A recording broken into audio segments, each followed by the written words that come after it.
Morning, everybody, and welcome to our first Accountability and Performance Panel of 2026.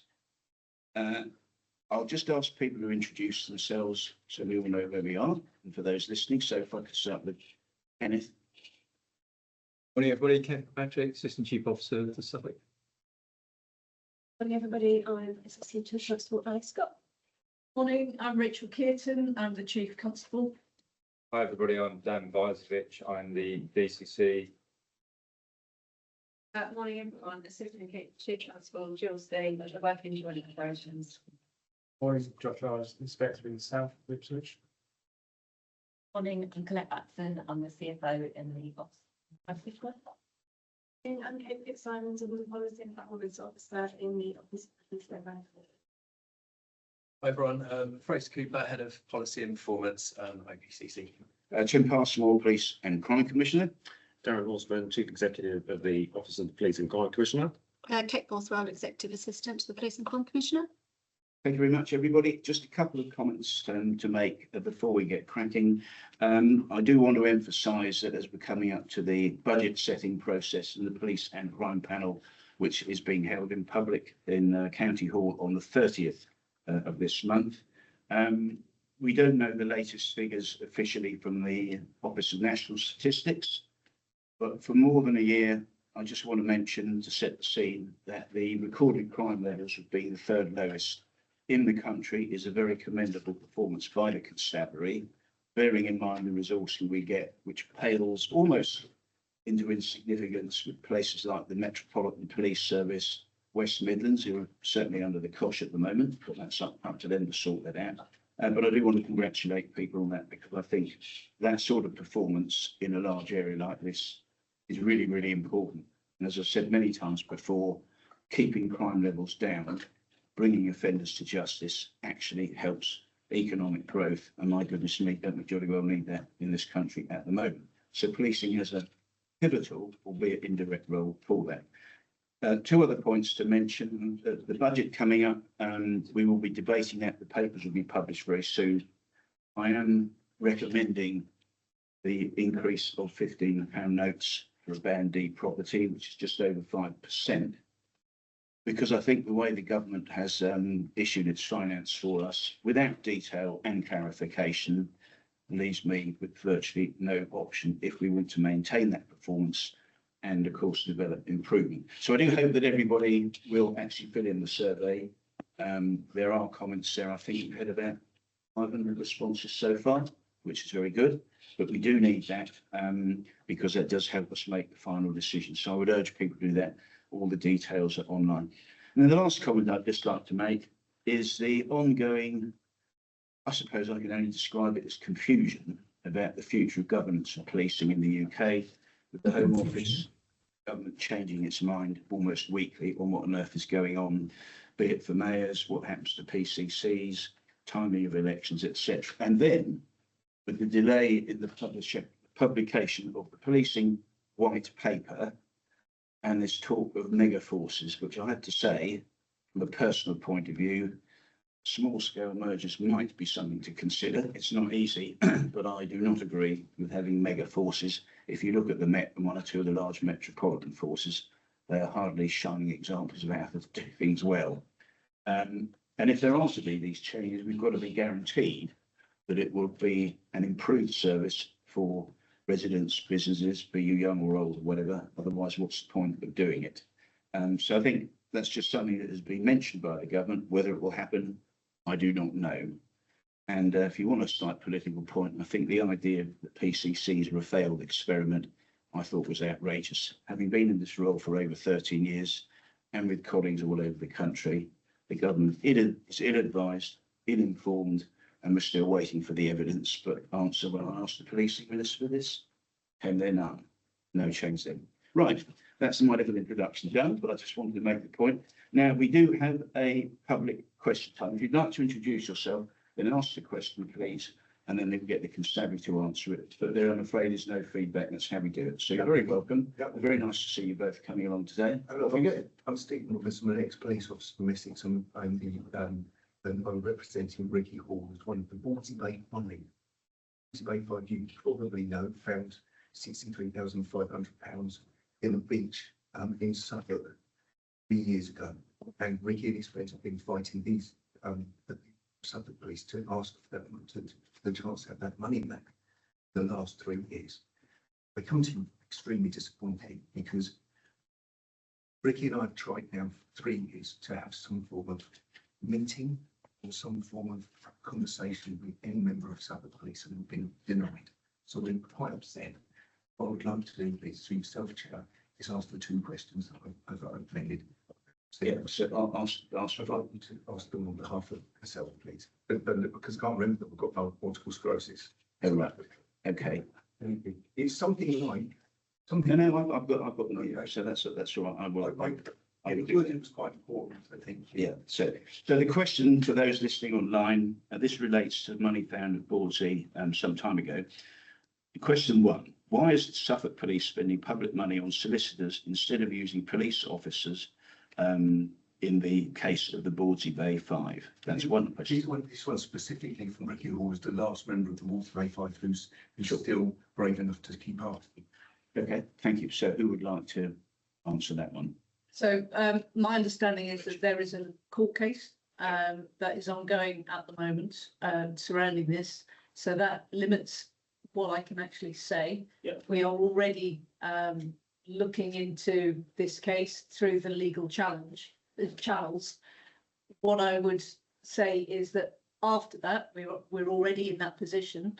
If there is an opportunity to review, as there often is through going through something that is quite an unusual set of circumstances, I will then have a review of where the money was spent as to whether that was carried out wisely or not. But we are already in that process, and therefore I don't intend to review it at this stage. Well, just ask to come back. Just once. Thank you very much indeed. You probably will be aware that the money hasn't been spent because you haven't looked at this. The money's still in your account. I think it's important that we just understand that we don't want to take it to court. The only reason we're here to take it to court to watch and speak to us. So I'm asking you to speak to us sometime between now and the court and the first court date, which is the 4th. After which time I'm afraid I'll be summoning yourself, Rachel, and the head of the Environment Agency, the officer in the case, and also the sergeant that looked at this case. For everybody around this table, there's been an absolute lack of supervision and intrusive supervision.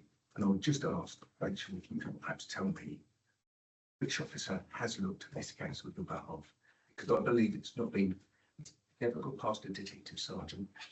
So thank you. So, and lastly, could I also send you today the photograph that we've got that proves that, so the photograph that's the evidence that we've been trying to give you for the last year. again, I go back to the point that it is a legal case. It's being taken through our legal advisors, and I don't think it would be appropriate to answer any additional questions at this stage. And lastly, will you just accept this sending this photograph to you today or not? Sorry, what's the last? Will you accept us sending you the photograph? If you would like to provide further information, I don't at the moment see any issue with that, and I can't imagine that there would be Thank you. any. I'd like to send it with that. today. Where should I send it to, please? Because I suppose If you send it through to us, we'll send it on. All right. I've tried that already, Tim, with respect, and you blocked that back in when we spoke in May. I'd sent you the photo. I asked you to send it to Rachel. I also sent. Is it blocked the DCC? So we'll have a look, but send it again and we'll make Should sure. I send? I'd like to send it. I'm sorry. I've got multiple sclerosis. I feel a little bit bullied here. Yeah. Okay. I'd like to send a photograph to the police, please. Can I do that? You can send it. You can send it to myself. To you? Yeah, Okay. that's fine. Yeah. May I be allowed to do that after this meeting? Yes, you So, can. Yeah. Thank Yeah, we you. can do that. That's the main part. Okay. And the second question? Well, the second question, I'm not sure that's really appropriate, That's. but it, I'll read it, please. it out. Hold on, can I just, why don't you feel it's appropriate, Tim? Well, I'll just explain if you give me a chance. Yes, but otherwise, Let me get the Yeah, question. yeah, let me just Because explain. I'll read the question out here. Then I will tell you. Right? Explain first, please, then tell. Well, I'll explain first because it actually follows on from what Rachel says. We could all have an opinion. Yes. Okay. But if there is a court case, you will know that from your previous career experience, you do have to be careful to comment on something whilst the judicial process is proceeding. So, And I have to be careful on that personally. So you may have a case, you may not. But are you allowed to have an opinion of the case or? well, I have an opinion. Because so far I've asked you several times, you won't give me an opinion. No, I won't give you an So give me opinion. an opinion today, please. I'll give you an Online. opinion. I'll Thank you. Right, thank you. That's And enough. now Thank you. this is Right. the So question. the question, which does actually influence the answer, so people listening to it, does the panel feel that the Bawdsey Bay Fire should be allowed their money back?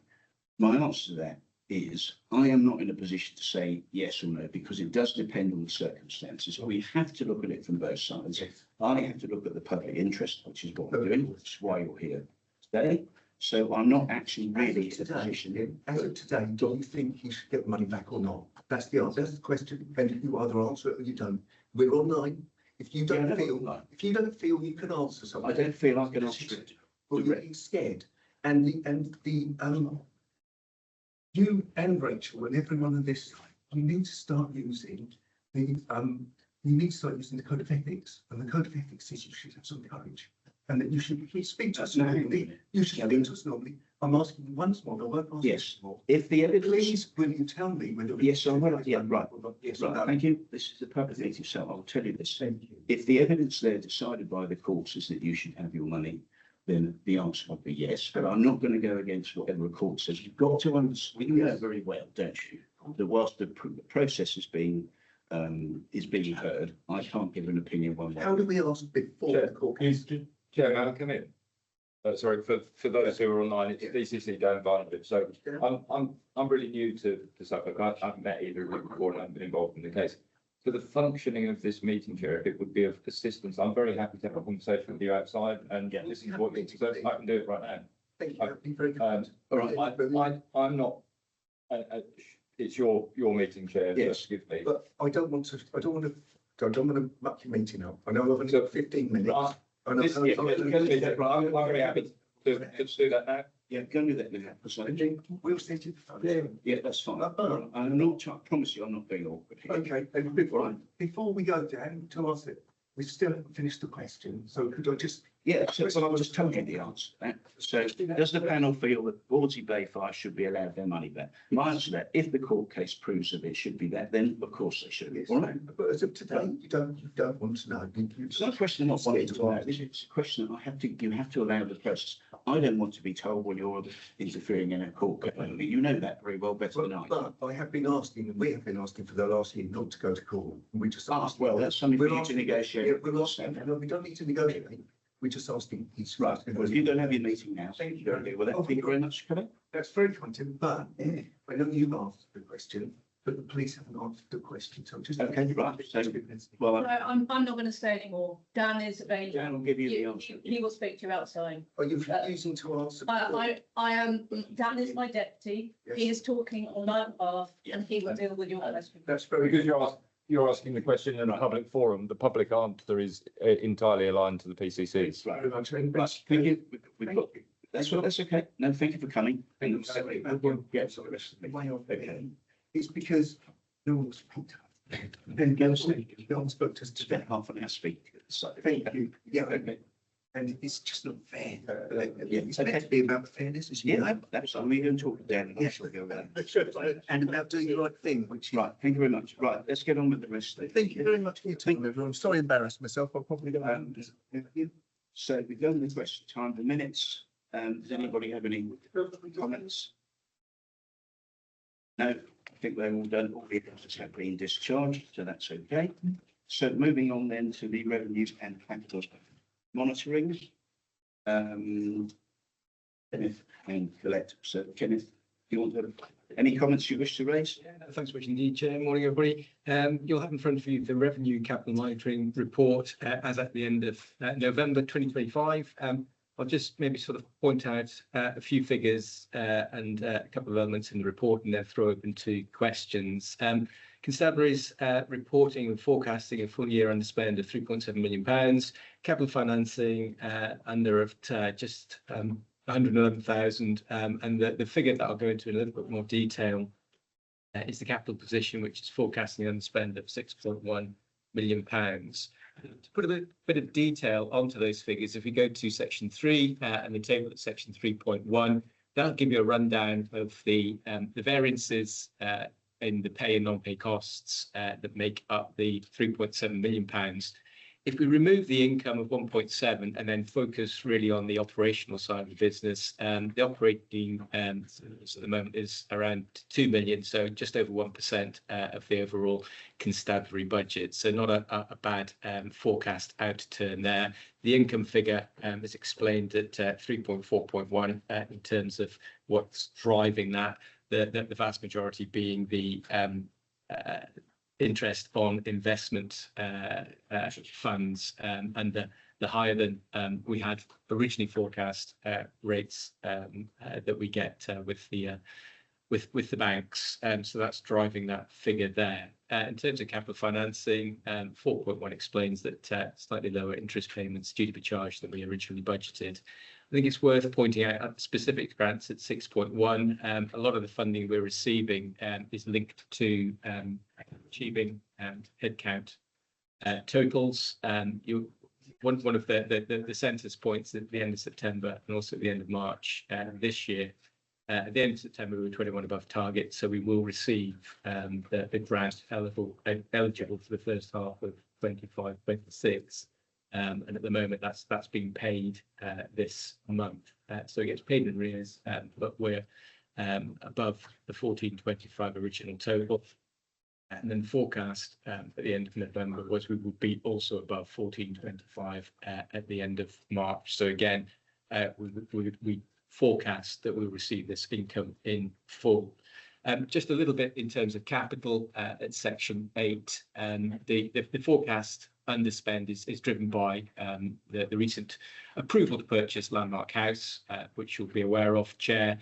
We've moved that from table B, pending approval of the business case, into table A, but given the timelines we're operating against, we've moved or slipped a lot of that into 26-27 as the plans being put in place to refurbish and then relocate the public contact management functions to Landmark House. So that'll be a cost that'll be incurred in the next financial year.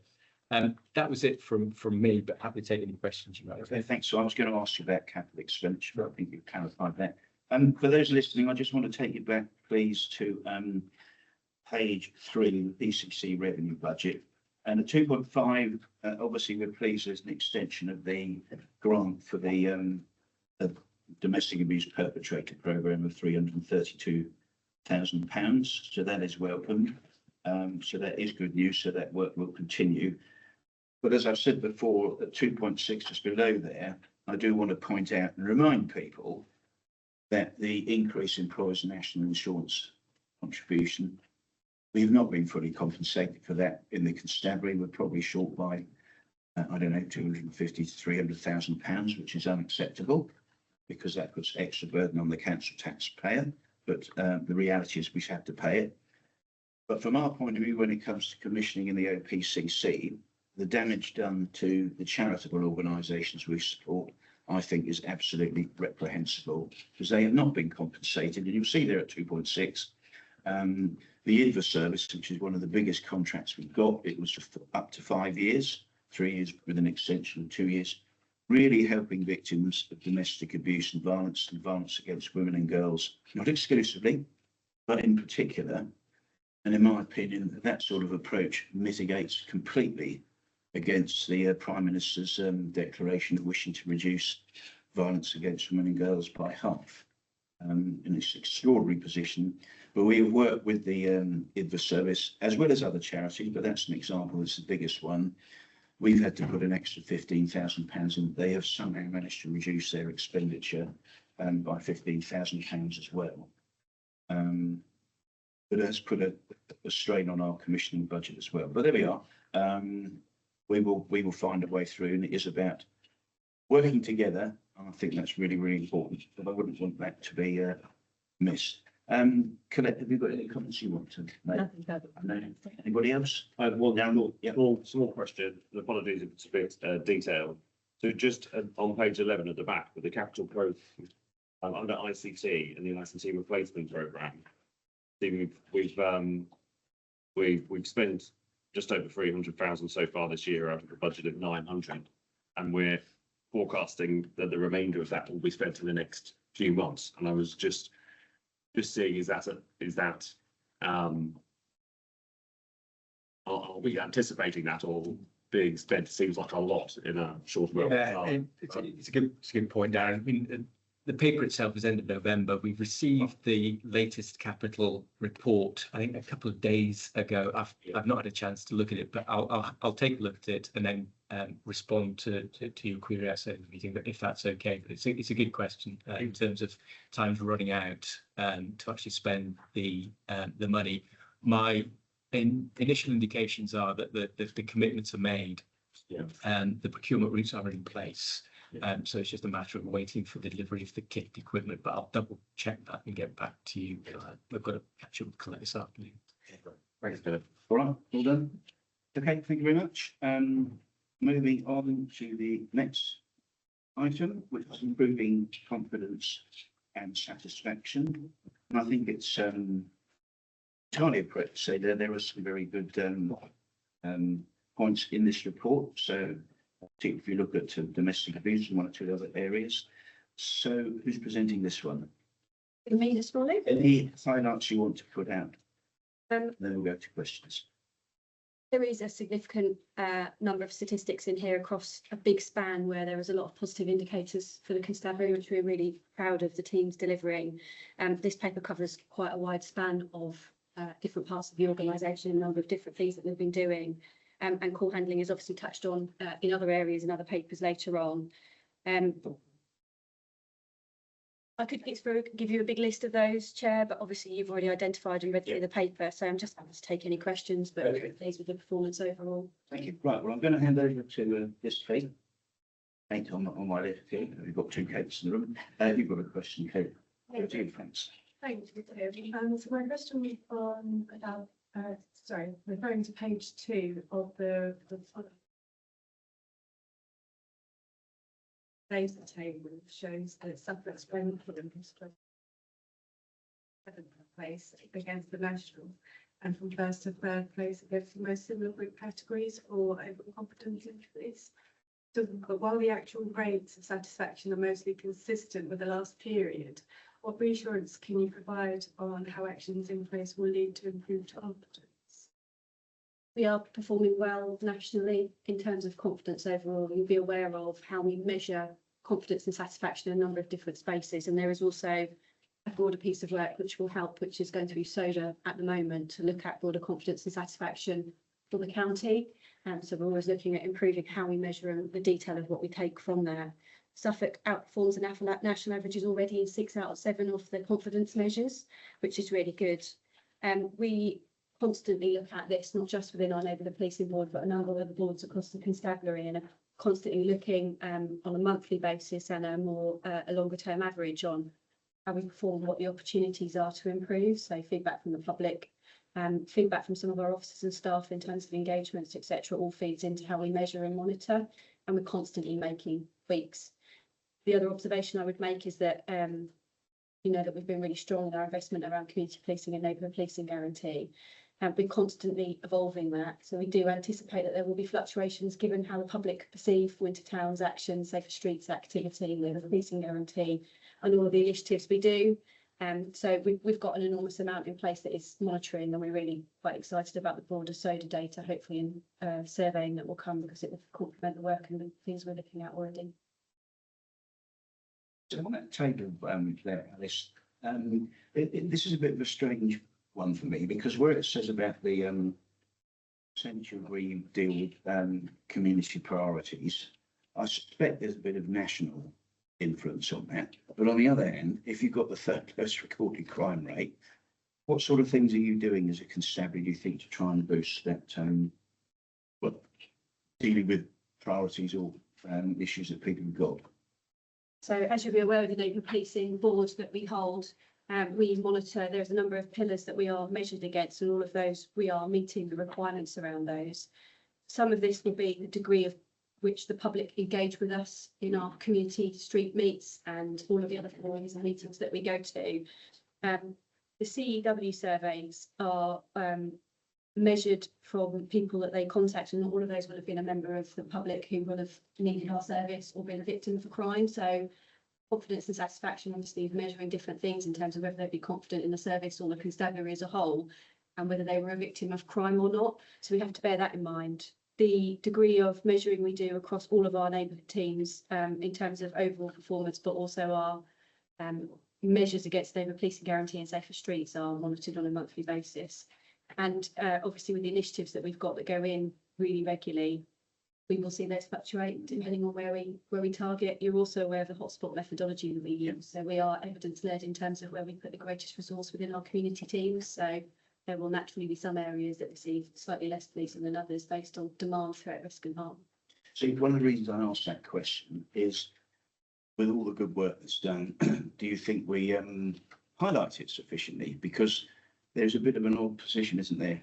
Dealing with priorities, yet of all the good work that's done, going back to those figures, do you think more could be done on that, on the general communication? I mean, there are many ways of doing that, of course there are, raising the profile and so on. Personal view is the organisational communication methodology is constantly evolving, and how we reach different audiences is something we're constantly thinking about.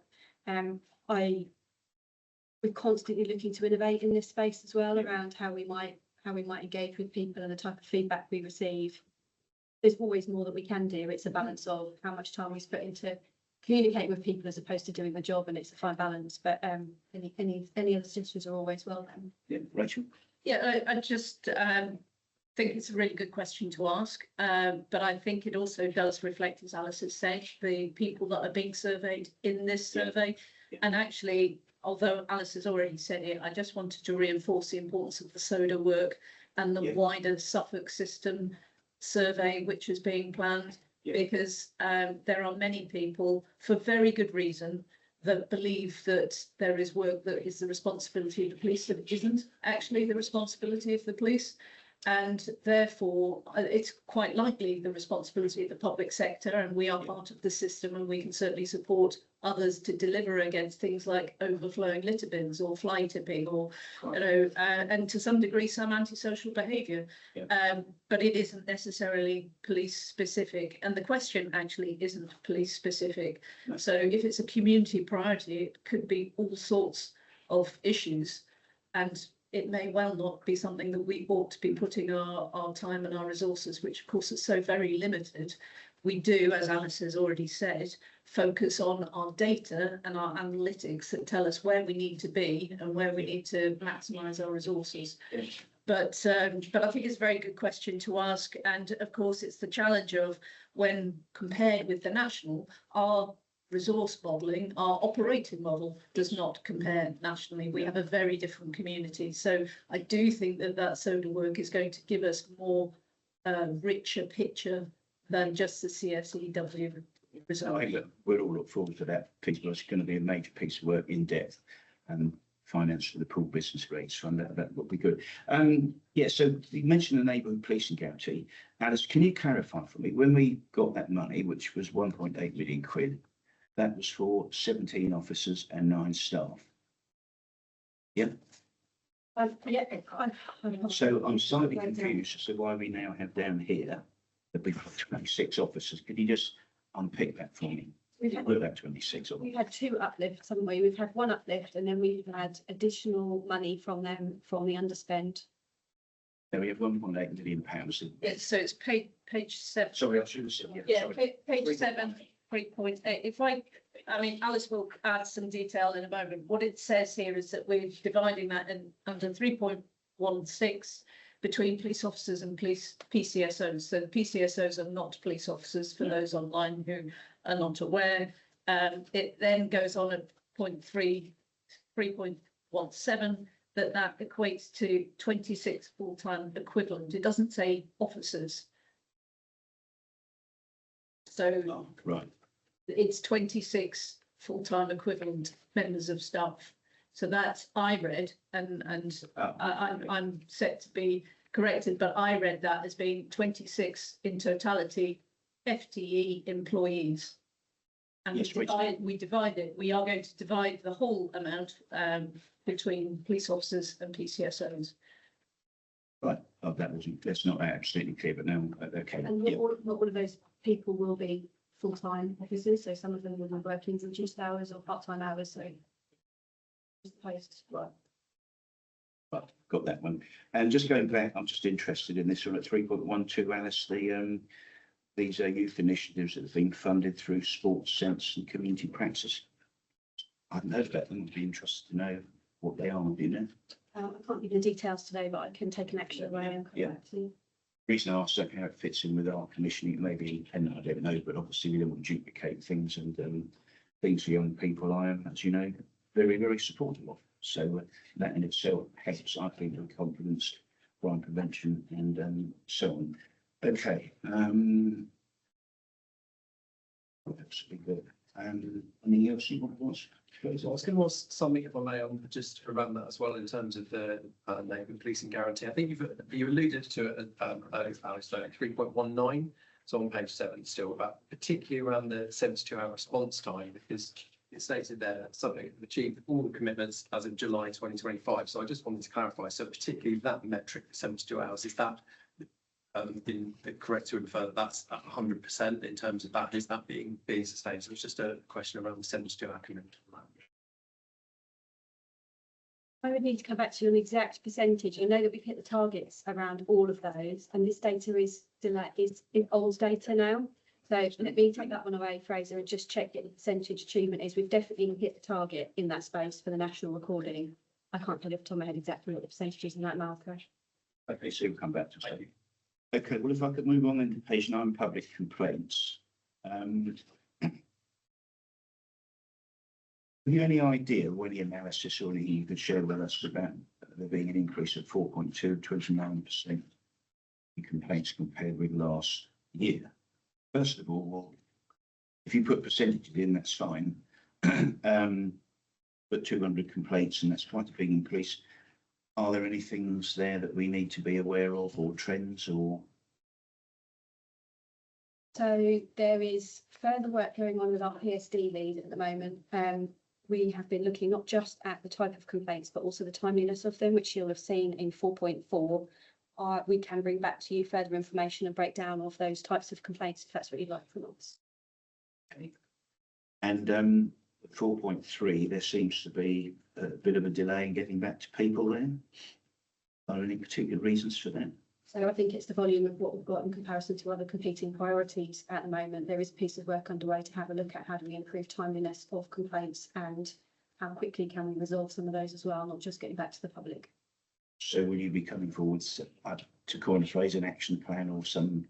There's a piece of work that's underway at the moment to have a look at what the opportunities in order to look at the volume, the type of complaints that we've got and the timeliness of contact with the public in resolving complaints.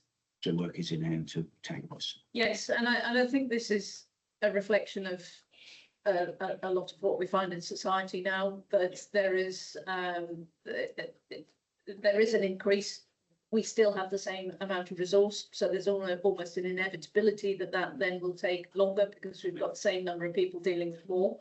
But there are opportunities to look to see what we could do using technology, how we might be able to maintain or improve our contact with those individuals so that we can seek early resolution.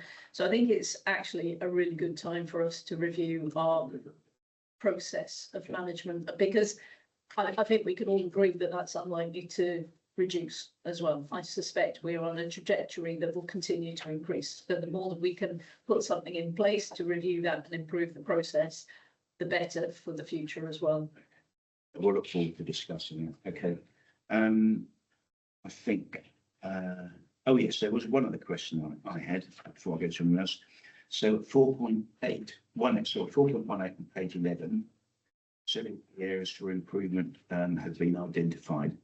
Is this all part of the same work, or what sorts of things at this stage? So I've talked already around timeliness, contact with the public and the amount of time it takes us to complete the actual complaint process and finalise it. So all of those are within the scope of what we're having a look at in terms of how do we improve our efficiency and productivity around it. Okay. Do you expect that piece of work to be not down to the day, obviously, but I can't give you an exact date on when that will be done, but it is underway already. I mean, are we talking about a month? 2 months, 3 months? What are we talking about? Must have an idea-ish. I think we'd probably be looking to have some early indicators around opportunities for us in the next 3 months. And I think, again, when this paper next comes round, we'll be able to then be able to compare the information. If I can just also link this, and I know we'll come to the workforce paper later on in the agenda, but you'll notice within the workforce paper how significant the move to a younger workforce is. Yeah. So we've had a big increase in the last few years of younger officers for a number of reasons, partly the offer that the organisation gives in terms of attracting people to take a degree into the organisation, partly because we've had uplift and now neighbourhood policing guarantee to draw additional people into the organisation. So the average age of the workforce has reduced. And to some degree, this is slightly subjective, but there is an argument to say that with less experienced officers, with younger, less experienced officers, then there is organisational learning there, which we haven't been able to benefit from because they are younger, less experienced. Over time, and this is where retention then becomes crucial, over time, those people will become more experienced, will have a better way of operating, they will benefit from that organisational learning, and we should then, I expect, see our complaints and associated behaviours improve over time. Right, and we'll look forward to that. Any other questions from anyone? And Just on that last point, it was about the pay, it was about the last point of that line. Because, you know, lots of young officers have talked about it a few times in these meetings and the importance of sort of supervision. And, you know, your sense, that's obviously a point of stress all constabularies, ensuring that they have the supervision capacity to get the young officers up to a level of that you would want them to. Yeah. What's your reflection on that in terms of Suffolk at the moment? So a couple of things. In a small force, the supervisors, first and second line supervisors, come from that young workforce. So a lot of them will have 3 or 4 years service, and therefore they are supervising, but with a reduced level of knowledge compared to some of the more experienced supervisors of the past.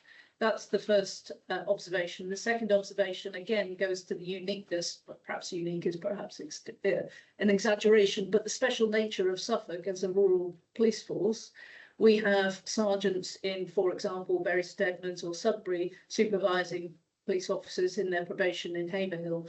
The contact, because of the remoteness, we rely very heavily on our young workforce to be able to make decisions in the first instance, not necessarily with an immediate supervisor that they can access. Now, that's something that we're very aware of and that we train officers to be able to respond appropriately. We select people who are capable of doing that.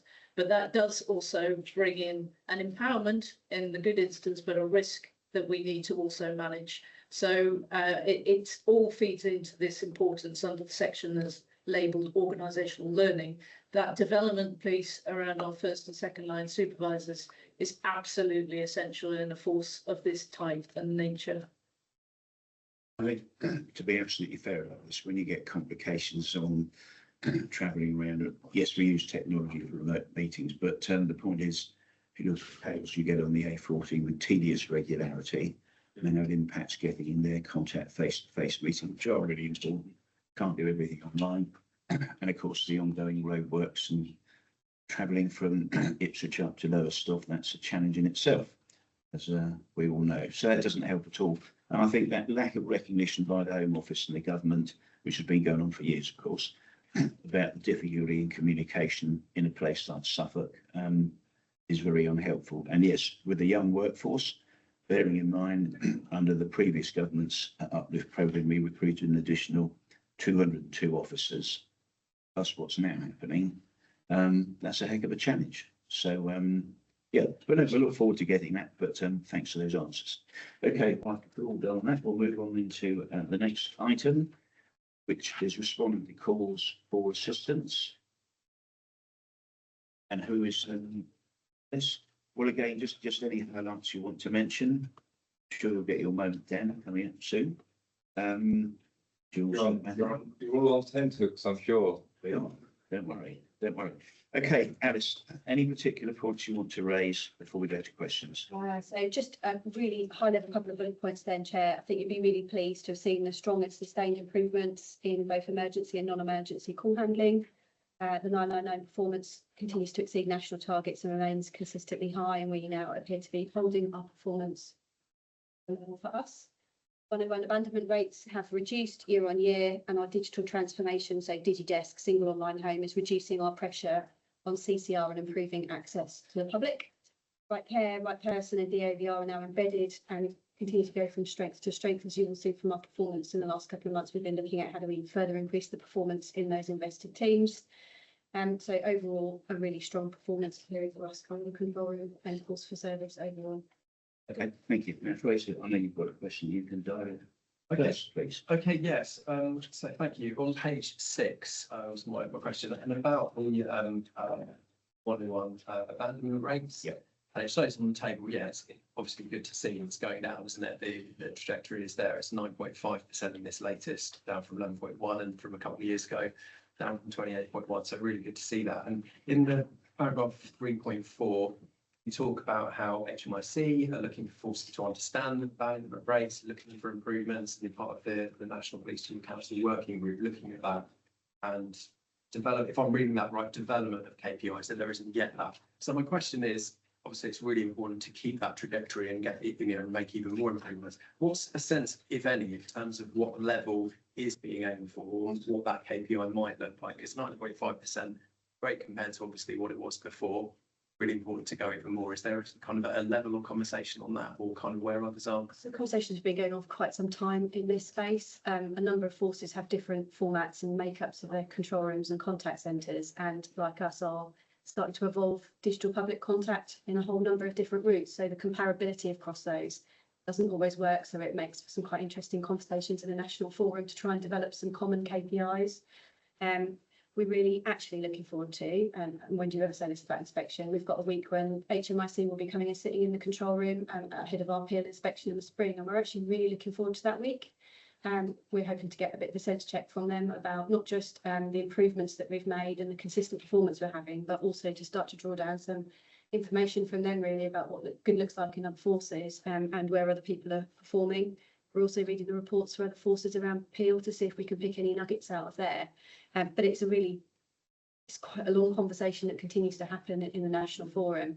And we'll also be looking to see what the Home Office comes up with in terms of their longer term performance KPIs as well. So we're sitting in all of those national conversations. We're measuring ourselves in the best way we can at the moment, and we're pleased with our performance so far. And have we maintained the number of call handlers since 142 in total? Now I've got to think about that, but that obviously does help. I expect you to ask me that. Yes, Yes, correct. we are maintaining that. We have started to look at how we might remodel our recruitment resources into the control room so that we are not having the peaks and troughs. We obviously hold the line, knowing that we're moving into more sustained CCR transformation over the next 12 to 18 months. We are thinking ahead about how we make sure that we've got resilience in those trainers and mentors, not just for training and mentoring those coming into the room and becoming part of our team, but also the sustained training that we have to do across new infrastructure and technology. And just a comment really on the moving on to page 7 about digital engagement, contact engagement team. That's relatively new, but of course that includes live chat. But do you have any other plans to expand its, I don't know, remit or focus? We are doing some small reviews into the new year now, ahead of the spring, on a number of the different elements that we did as part of the CCR transformation project overall. You know that there were multiple pieces of investment in technology and creation of teams in there. We're planning to do some mini reviews as part of our futures team, just to have a look at whether they're still fit for purpose, whether they're making the best use of the technology, and just having a look at where the other performance or productivity opportunities might be going forwards. And all of that will be ahead of SmartStorm coming in at the beginning of the summer for Suffolk, and then the broader CCR transformation that we're looking at as well. So we're not resting on our laurels just because we've embedded and business as usual is good. We are starting to have a look at what does that mean for the future and how might we forecast where we anticipate needing to be in the next 2 to 3 years. Okay, that's always interesting. I know that. G expert, I can assure you. Just moving on to point 7 on page 9. Obviously, those figures there that we've got for urban and rural, they're good, not a complaint about that. Do you have any idea what percentage of the response times actually are within there? Because on average, the target is 15 minutes for urban, as it says in the paper, and 20 for rural. And obviously those average figures are very commendable, so I'm not in any way complaining about that.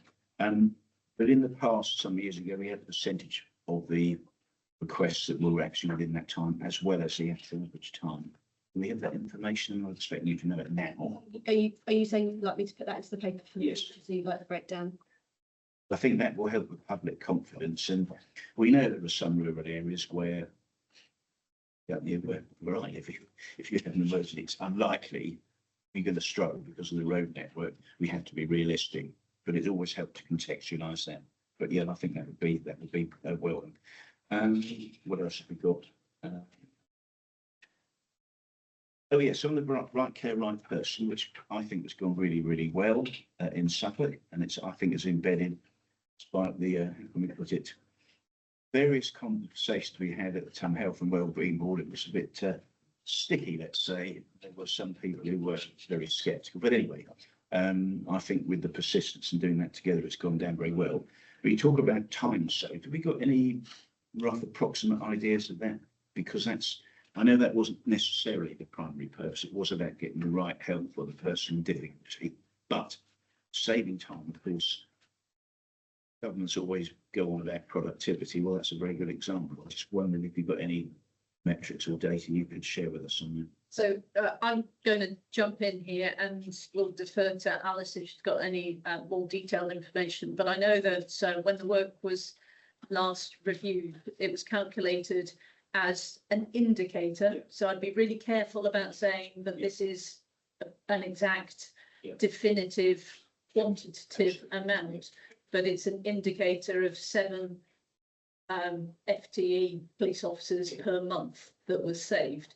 Now, I would really just want that, if that's ever to be used, to then be caveated by it's an indicator. I mean, even to start with, you get different prices and then I know it says here at 8.3 that has then been put back into the control room, but obviously there is then an element of being able to spread that time across the whole organisation. So whilst it has improved and given the opportunity for time to be saved in the control room, it has also had a number of knock-on effects elsewhere. So that's probably the reason why it hasn't been too specific in the paper, because it with the desire that it isn't misunderstood as a quantitative amount. But that is the indicator that I've last been told when we reviewed the work. No, that's helpful. I mean, it's and of course it will vary, depends on circumstances, all sorts of things. So yeah, we certainly can't say if you do X, you're going to get Y as a result. And those, if you take it as an amount of police officers, then those police officers are still employed. It allows them to spend more time with victims, interfacing on policing roles that they should be carrying out. It allows them to have more space in their day to manage their demand elsewhere, etc. So that's the reason why we can't just say, well, we can take that amount out, for example. It's enhancing work elsewhere. A bit like an opportunity cost, really. Yes. Okay. Any other points anyone wants to raise? Obviously pleased with the DAVR, that's going well. Relates to comments I made right back at the beginning, what are we doing for domestic abuse, violence and so on, so that's fine, that's really good to see. Okay, any other comments? No? No, thank you very much, Alice. Now we are moving on to the police powers, and I think Fanwell is with us. Fanwell, can you hear us? We can't see you. We can now. Yeah. Yes, I can hear you. Good morning, everyone, and thank you for having me. Good. So you're very welcome. I'm just going to, who's doing right. So Alice, just a couple of comments, and then we'll go to you, Fanwell, for you to make your comments, and then we'll go to questions. But just briefly, please. Thank you, Alice. It's a big report. There's a lot of information in there, as always, and it's important. Thank you. Thank you. So I do have to say I feel a little bit like I'm stealing some of Fanwell's thunder, to be honest here, because a lot of this is his work. But we're really pleased with the continued transparency and oversight, the strong internal and external scrutiny processes, and the support from ISCRI, particularly with their body worn video reviews, but it demonstrates our commitment to accountability. And we've had enhanced officer training, 2-day scenario based within our PTST, which I know Franwell and a number of others from ISCRI have also attended to see the experience and to have a look at the feedback loops that are going into our PST training from the feedback that they provide us. Operational improvements then, so our positive outcome rate for stop search has increased and the NFA rate has decreased, which are small indicators but starting to head in the right direction, and our arrest rate has stabilised, indicating some consistency in our reporting. Our strip searches for this period have reduced by 10% and the fine rate has improved to 47.5%. So small indicator changes, but generally heading in the right direction. The ISCRI-led workshops around Know Your Rights and youth engagement initiatives show our continued efforts to build trust and educate within the communities, and we're extremely grateful to Franwell for the time that he's been putting into that. And the recognition of ISCRI with the Exceptional Partnership Award highlights the strong collaboration in that space. In terms of compliance then, body-worn video activation compliance continues to be relatively high, which is really good. And mandatory recording for section 163 stops has been introduced and is improving our transparency in that space.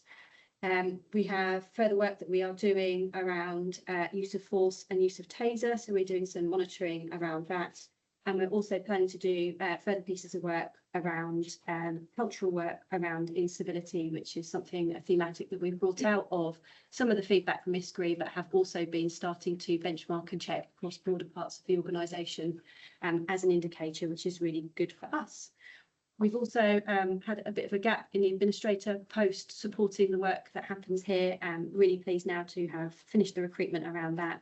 And that will be supporting some of the work to pick up pace again moving forwards. Okay, thanks, Alice. Franwell, would you like to give us your comments, please, on your part of the report and anything else? Yes. Thank you very much. Firstly, just to concur with the words that have been mentioned by the constabulary, and alongside that, to thank the constabulary and the OPCC on the strength of the relationship, which continues to grow stronger and stronger by the day. And we're really pleased, particularly with the transparency, and we are sort of viewing more body on video, which is helping in shed a light in the things that are happening. I want to sort of mention particularly John Chapman and Liz Casey, but also Chris Innit, who was hit the ground running, and we're building a strong relationship already. There's 3 particular things that I want to mention, Chair, which is not really areas of major concern for us, but opportunities for improvement. Because whilst we have seen massive improvements, I think there are some areas where we are seeing some inconsistencies, and it's something that we would like to work on. Some of the things that we have seen in the last reviews that we have done is inconsistencies in what I would call use of unprofessional language. So there are many instances where some of the officers, yes, we totally understand the pressure of different situations, but different officers respond differently. And in some instances, we've seen use of unprofessional language, which we feel is unacceptable because, when we get it wrong, it makes it difficult for service recovery. So that's an area that we feel more work needs to be done, treating people with dignity and respect. The second issue that I want to talk about is around supervisors, and that's sort of what I'd call the first level of scrutiny. Now, the expectation is that, when officers get something wrong, supervisors are the first port of call that will sort of see that. Again, we've seen inconsistencies in terms of supervisors signing off stop and search forms that we then later on find not to be, have the correct grounds and things like that. So supervisors need to consistently get it right. But also recently, Chair, we've been looking at, complaints from members of the public, particularly around the number of officers that turn up at scenes. Now, we totally understand that sometimes when a call comes, many officers will turn up, but there are also many instances where a disproportionately high number of officers stay on the scene unnecessarily. So it's okay for 8 to 10 officers to turn up for an incident. But once you realize that you've got an individual who's compliant and actually there's no need for that number of officers, you know, a supervisor should be able to make a call and say, you know, we don't need these many officers, maybe 2 or 3 should be enough according to his own assessment. And then finally, the final point I want to make is around organizational learning, particularly when you know, things don't go well. So we've seen some of the feedback that comes from the scrutiny group going into training, and which is you know, perfectly commendable, and we are happy with that. The thing that we want to maybe seek clarity on is when a complaint goes to the IOPC, for example, and it comes back where that complaint has been upheld, how does that learning get translated not just to the individual officer, but to the rest of the organization? And sometimes it's not very clear how the whole organization learns from, particularly given that the organization will say our own internal investigation and we agree with our officer. IOPC then turn around and say, no, we don't agree. So the learning is not just for the individual, it's also for an organization that has said, we agree with our officer. So sorry for taking long, Chair, but those were my 3 main points. Okay, thanks very much, Fanwell. Now, as it happens, Kate's got a question which relates particularly to your, well, it does relate to all 3 of them in many ways. So Kate, would you like to ask your question? We'll get Alice to answer, and you'll see how that all fits together about the training and so on. Yes, the mine was around the offensive weapons searches telephone. Yeah. So my question relates to page 4 under paragraph 2.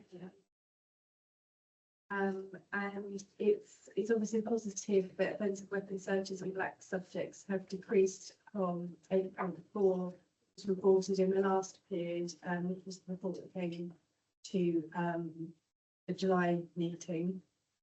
And it's reduced to 4.4 in this report. But can you provide some more context behind that decrease? So let's look at the training overall, examples like that, and how, and I think what we're really having suggesting here, whilst there are individual cases, and I've heard it at the police powers group when I've been able to get there, but actually there's a general thing, isn't there? How does it get involved in the whole organisation? So Alice, what sorts of things can be done or are being done? You've asked me about 4 questions. So Yes. let me ask that. So the first one is around feedback loops and training. So Fanwell's already given you a great example around how we're feeding stuff into PST, and he and Sharon have been to watch and join in on that themselves, just to see that firsthand, which is working now really well, actually. There's a broader piece of work.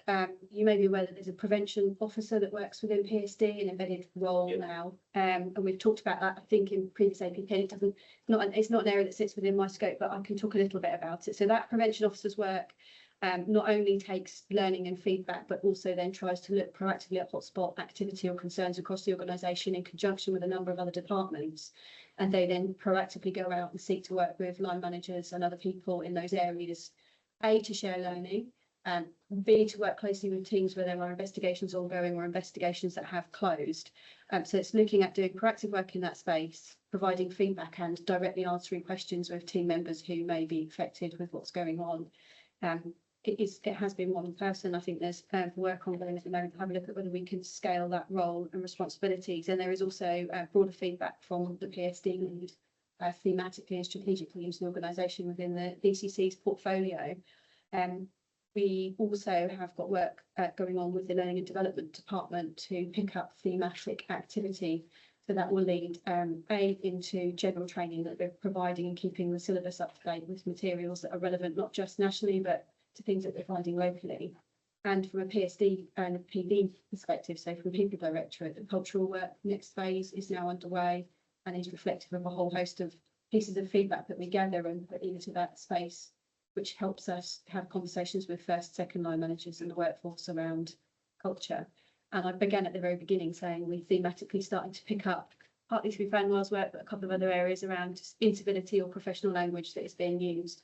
And we are now, as a result of that, able to start dip sampling across a much broader spectrum of things across the organisation in order to test whether we think that's a more common problem just in this space, or whether we're finding it in other areas of the organisation as well. So if I could just follow up, and Fanwell, you put at the top of page 6 in your report, the incident at the Murray Side Centre. I don't want to go into all the details of that, but that seems to me to be a sort of example of where inappropriate language or approach was used. And do you use examples like that in training? Say, look, here is anonymising it. Here is a case. This was done. And when you training people, now how would you have done it better? Or what would you have said instead or something? I know it's contextualising it to some extent, but that's the sort of thing to me. A lot of the training now is scenario based, and Right. scenarios, depending on how the students start to push the scenario forward and start to handle it, can evolve based on the way that the material is written. So it enables the PSD trainers to evolve how the scenario pans out based on where people's strengths or weaknesses may be, or learning opportunities. So we are learning constantly. There is always further work to do on how we embed feedback loops across the organisation, and then how we audit and test that they're starting to have an impact that we want to. So we could put quite a lot of time and energy in, but we do need to check and balance and make sure that the energy added into identifying issues and trying to raise them, that we are then able to track and see that that's having a desired improvement. But yeah, we've got 3 or 4 areas now that we're really focusing on in the next quarter with Fanwell and ISPRI, and having a look at how we drive that out across the whole organisation. Yeah. And have you had any feedback from the group for the police race action plan, how that might be influencing work going forward?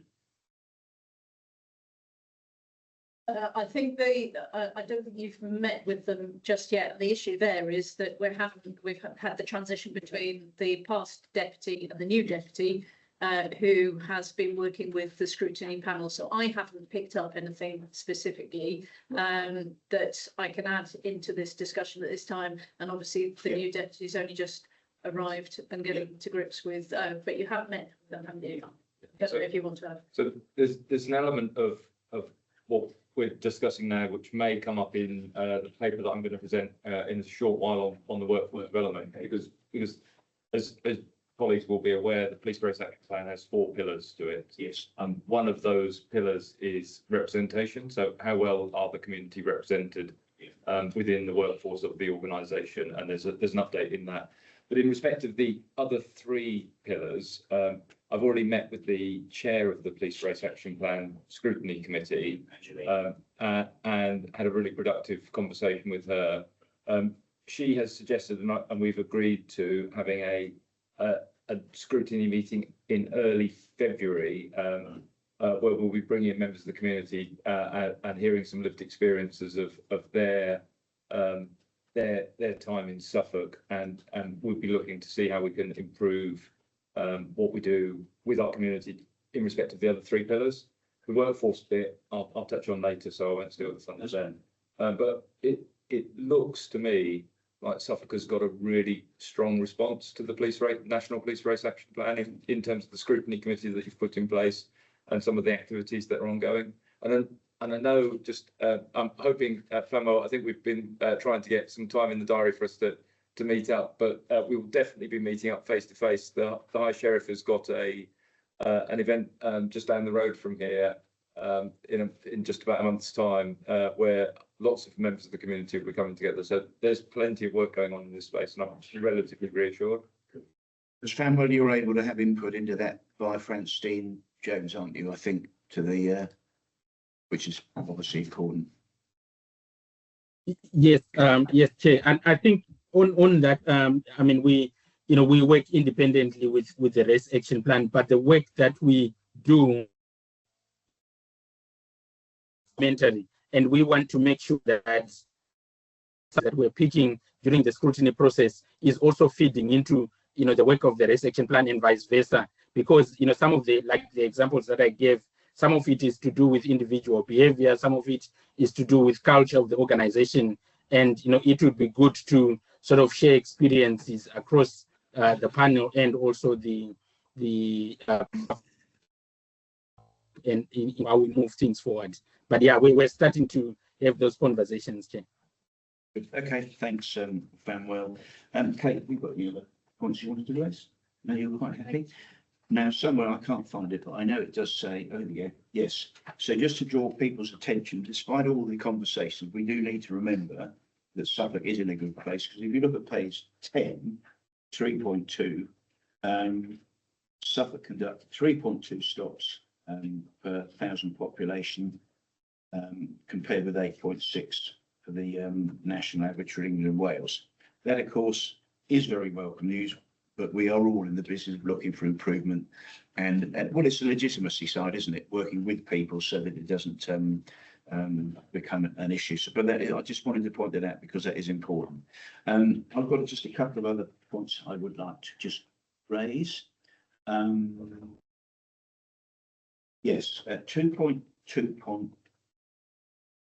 I hope I've got this right. Yes. So one of the areas we've got to be careful of, I think, we're talking about people who are stopped in Suffolk as a location, but not all of them actually come from within Suffolk.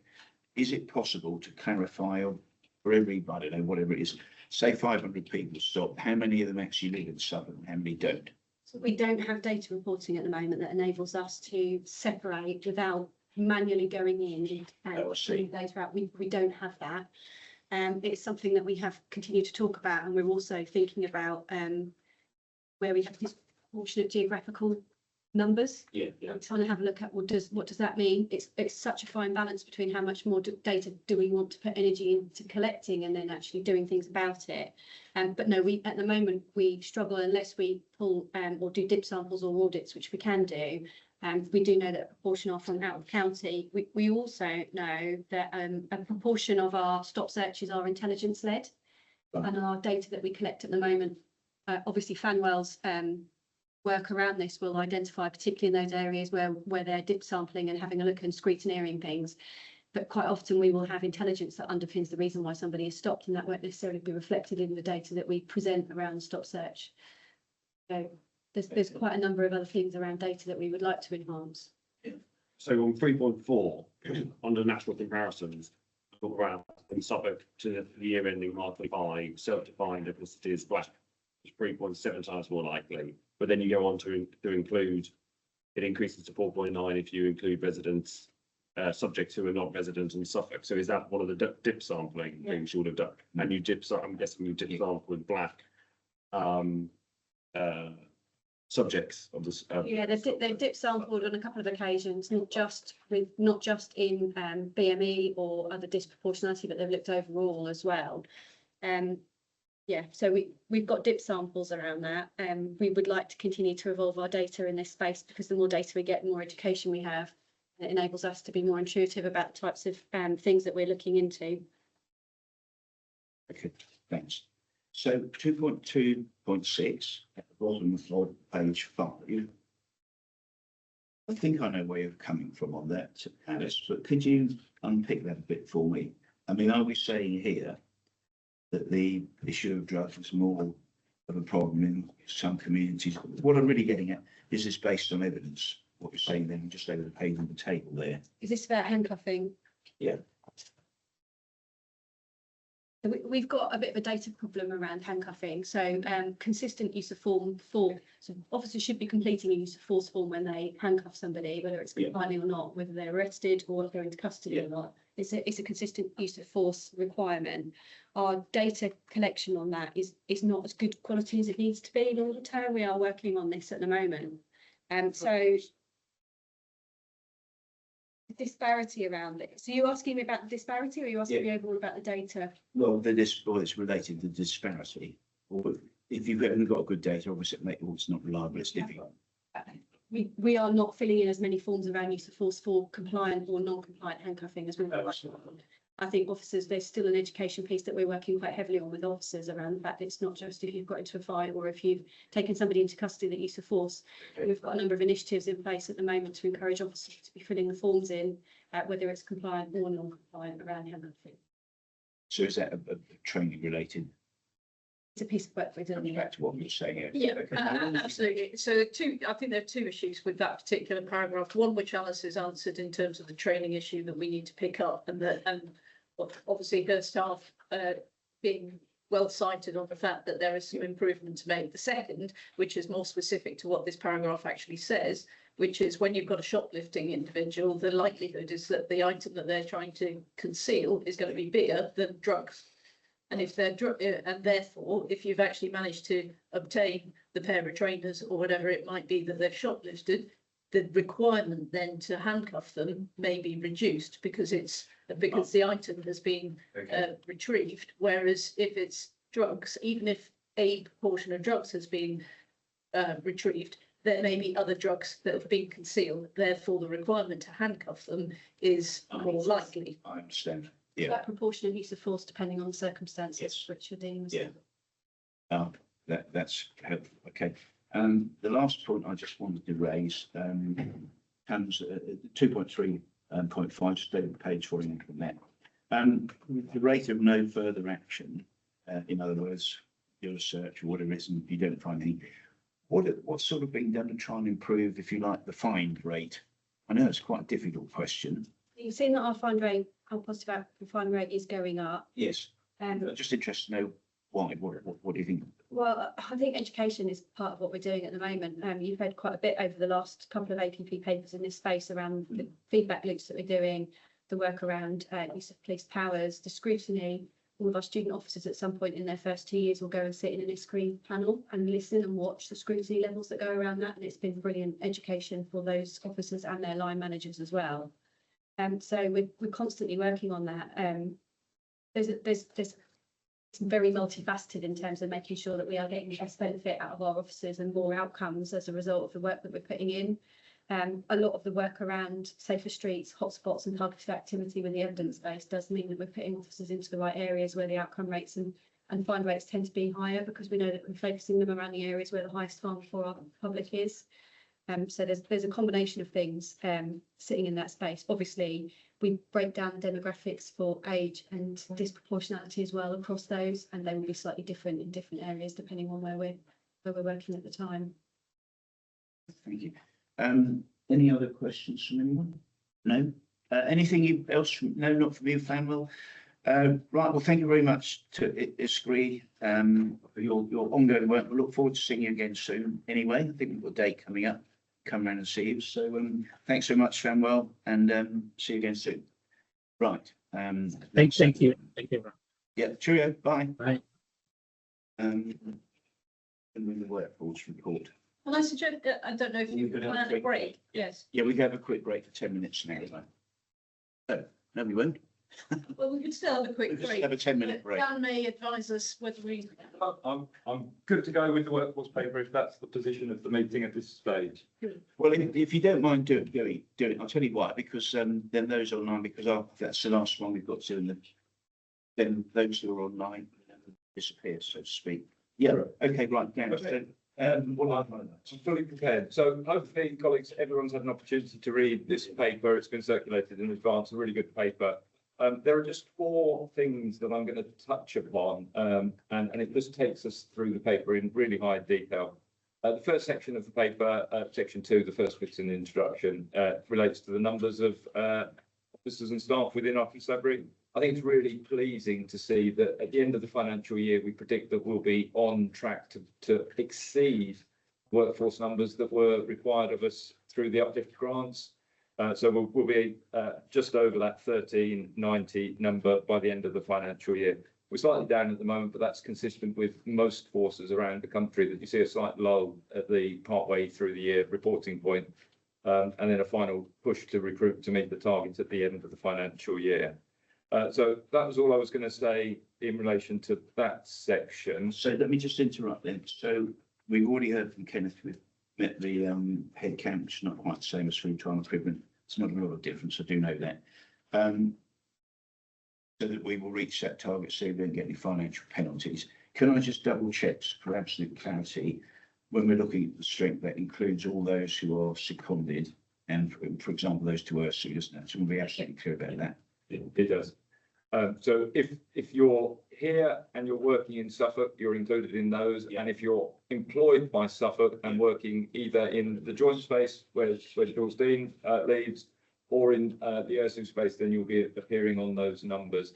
The only ones that don't appear in that head count are those who are on career breaks and long-term secondments and into other sectors. But this is actual cops working for the residents of Suffolk. That's the numbers that we've got.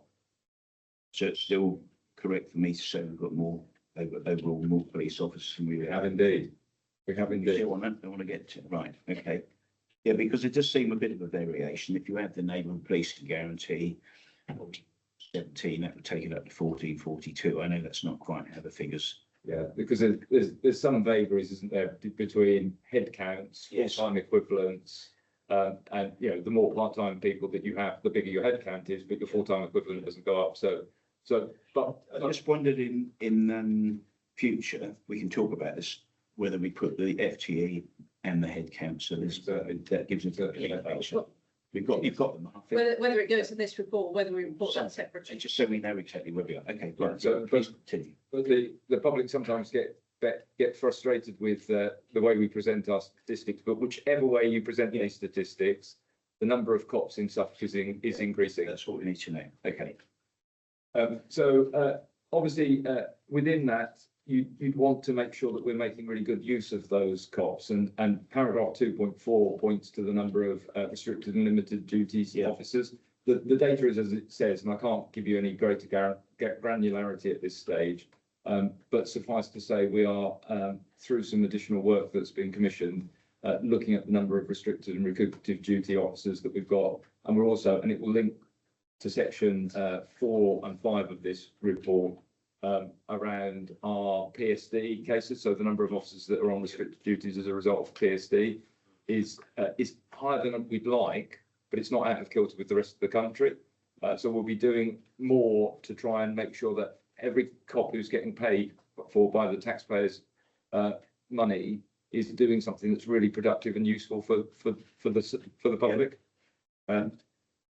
Section 3, Police and Crime Commissioner, takes us through workforce diversity, and I can summarise all of the data that's there, which basically says we're about where we were a few months ago.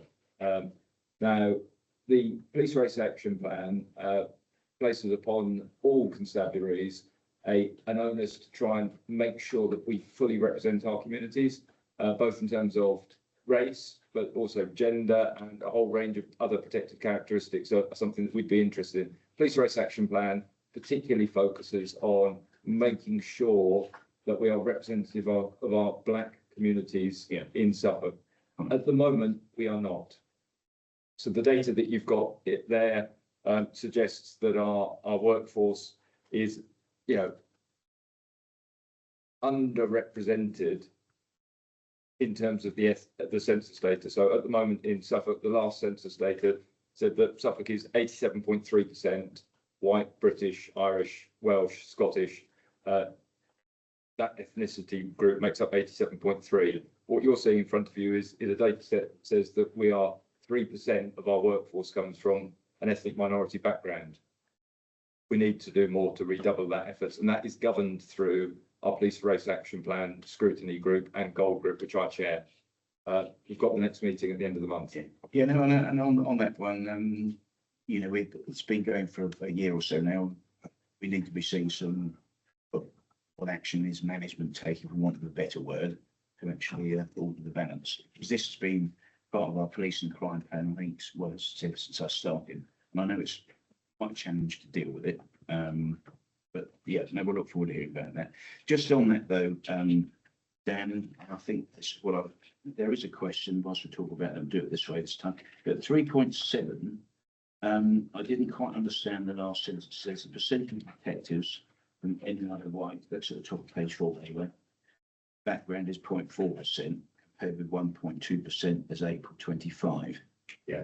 So if you take all of our detectives and you work out what percentage of them are white, black, other backgrounds, in April 2025, 1.2% of our workforce was from any other white background. So that might be they're Polish.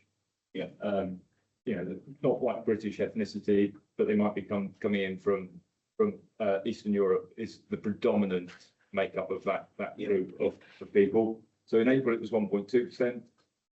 as we move forward to November 2025, the number of people in our workforce who declare themselves to be from a other white background has diminished to 0.4%.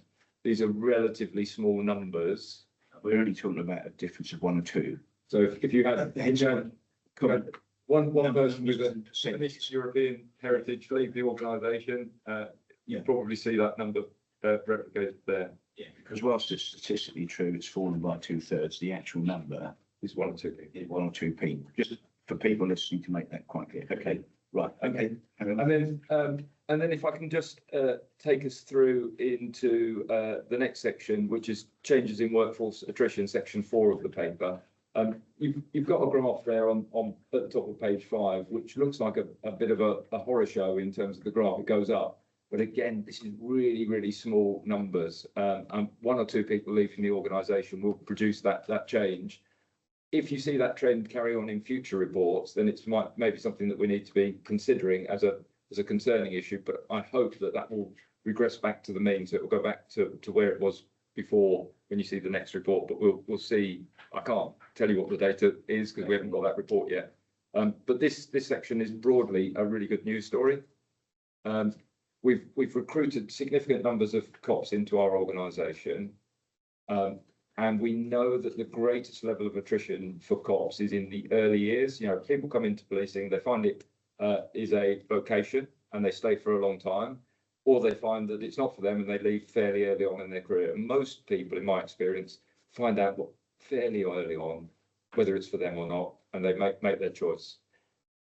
Do you think on that subject, because with a lot of recruitment having been taking place over the last 4 years, I suppose, do you think that's made absolutely clear to people when they're taken on about shift work? Because I've heard 1 or 2 who didn't realise they had to work shifts, really. That sort of thing. I think across the whole country, there are people who are naive when they put in their first job application in policing and in other jobs as well. Yeah, I didn't expect that working in banking, I'd have to work in London. Well, yeah, you do. You have to actually be here. And then, so for policing, it's a really difficult job. And you see things in policing that you might not have expected to see or be asked to do. And some of the things are the mundane. I didn't expect that I'd be having to stand outside a scene for 10 hours and it's freezing cold and I'm just bored. Chief. Dan won't potentially be aware of this, but our People Directorate has done a lot of work over the last 12 months around myth busting. So making a point of telling people this before they get too far down the route. So you will be aware because you've been to some of these in the past where we've put on particular evening opportunities, particularly for various areas of our communities that we want to attract in, both on teams and actually physically here in headquarters and elsewhere, to explain to people quite what the job is all about. But they've done that in line with some of this myth busting about some of the expectations. The advantage, the other side of that, the positive side of that, is that a lot of people join policing and are thrilled by the things that they haven't realised they were going to get involved in, and it becomes a very exciting career. And of course, what we try to achieve is the balance of they're even more keen to stay after they've joined than perhaps they were when they started. And also going back to the facts, which is detailed in 3.4, the age of the profile of people that I've referenced earlier in this meeting.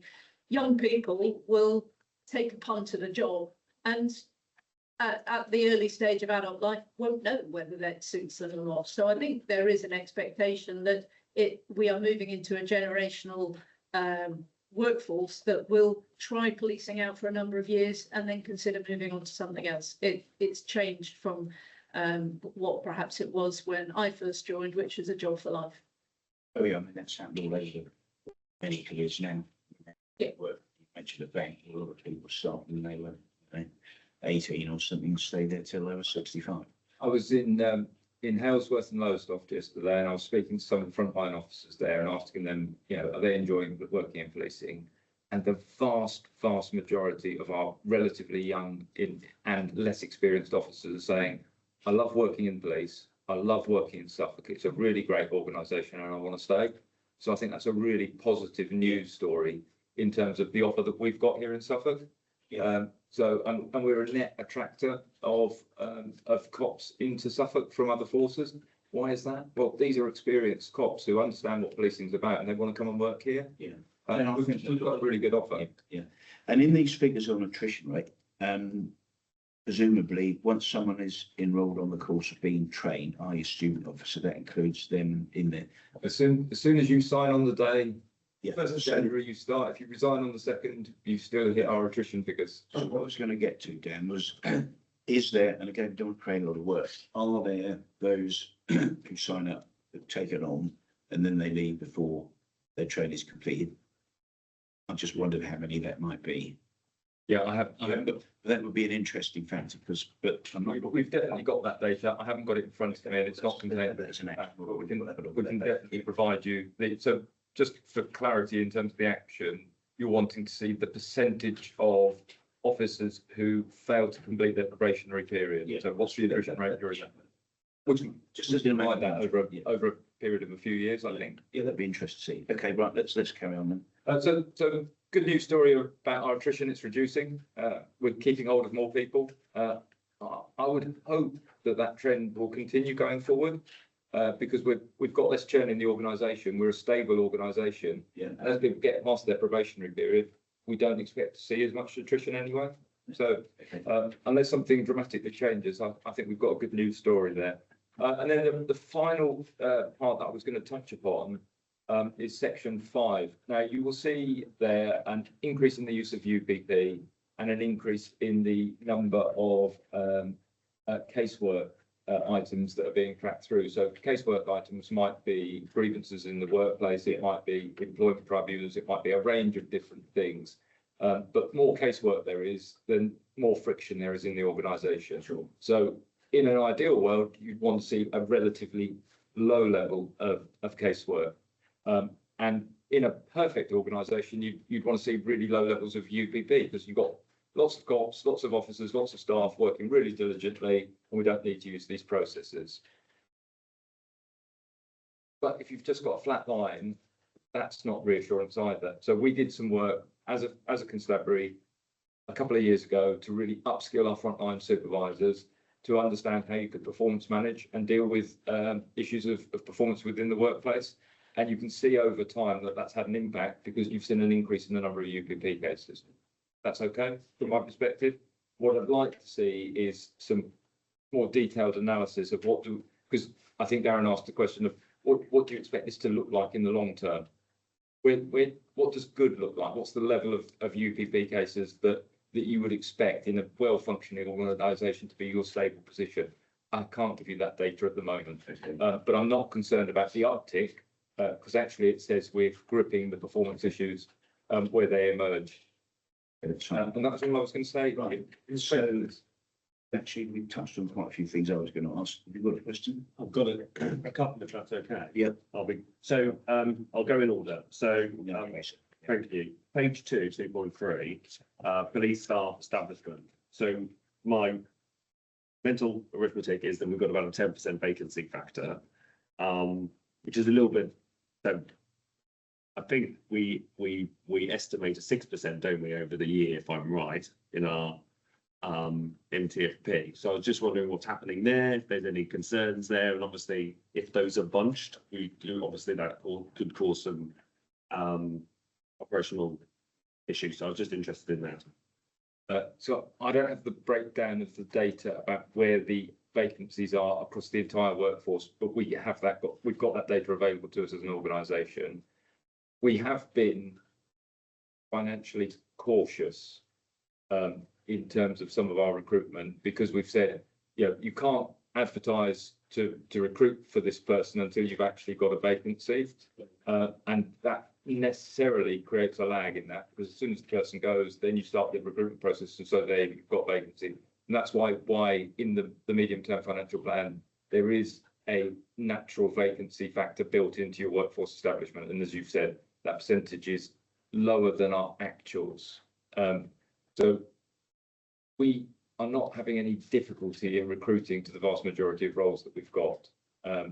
But we are taking a slightly cautious approach. So and as an example of an area where we're seeking to make further investment in our comms team. We've got some vacancies in that team, and I've said to John, the head of the department, please just get on and advertise and move it forward as quickly as we possibly can, and we'll see that approach replicate across the whole of the organisation. So if you want the breakdown of where are the vacancies and the data, we can get you that. I think I was mainly just asking for your opinion around, is the 10% just a point in time? Is it a sort of purposeful, just holding slightly? And is it causing any issues? The medium-term financial plan says we have a vacancy factor, and that's the aspiration. Yeah. So we're trying to get to that level. Yeah. And if truth be told, you're never going to get it exactly right.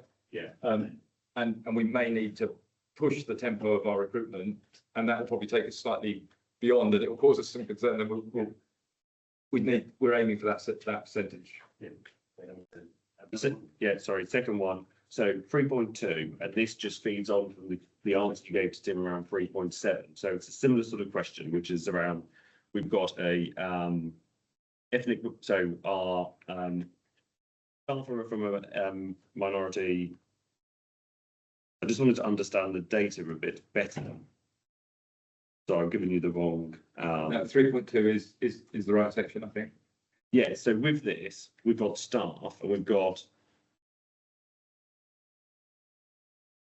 the overall sort of non-white population or sort of diverse population. Then we've got 2.3 who are from a not other white background.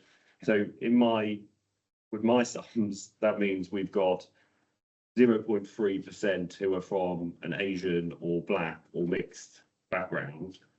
So that is quite different to the sort of numbers we talk about when we're talking about all minority backgrounds. Because of the visibility element, I would suggest. I wouldn't like to mislead a panel with the data. And the answer to your question is, I don't know. So there are two interpretations of this paragraph, and it's for the constabulary to provide you with a clarification to make sure that we are giving you an accurate answer.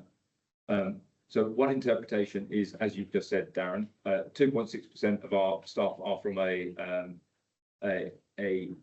minority ethnic group, and within that 2.6%, the vast majority are other white. Yeah. Which would then suggest that we've got a vanishingly small non-white staff makeup, 0.3%. I don't believe that that is the case. I think that what this data suggests is we've got 2.6% from a visibly ethnic minority and 2.3% additionally from a other white ethnic background. Put them together, you've got a 4.9% non-white British workforce in your staff. We need to clarify to rather than me hypothecate the two interpretations. We'll put that down as an action. We can get feedback. That's what we normally do if there's something. Yeah. No, that's okay. No, we'll follow up on that. Okay, done. Please. Yeah, one more if I may. So it's page 4. So within the changing workforce and nutrition section 4, paragraph 4.5, the state retention interview. It's just a query in terms of the figure, because it says about 40 Suffolk employees engaged in this process. That's the same figure that was included in the last workforce report 6 months ago. So I just wanted to clarify that figure in terms of the last 6 months, whether any more have engaged with that process or not. And again, if it's something to come back, that's fine, but it was just picking up on that. It's a perfectly reasonable question, and we'll give you an answer. Great. Okay, thank you. And the last question from me is about the strategic workforce plan at 5.2 on page 5. Says it's due to be ratified shortly. What do you mean by shortly? And that would be, we'd be very interested to have a look at it when it's ready. Within this financial year, because the strategic workforce plan sets out the plan for the forthcoming financial year. Okay. So that's what shortly means. And in respect of your second question of can you see it when it's ratified, you certainly can. Yeah. We'll have to provide you. So that'll be fairly soon. I'd be interested in that because it helps when you have public meetings and you get asked questions and that understanding it. So that's fine. Right. Any other points, or will be all done on that? Okay. So, but any other business for the open part of the meeting? No, right, that's it. Thank you very much. We'll take a break now. So those who are online, thank you for attending. I know we can't see you. And we'll look forward to the panel of night today.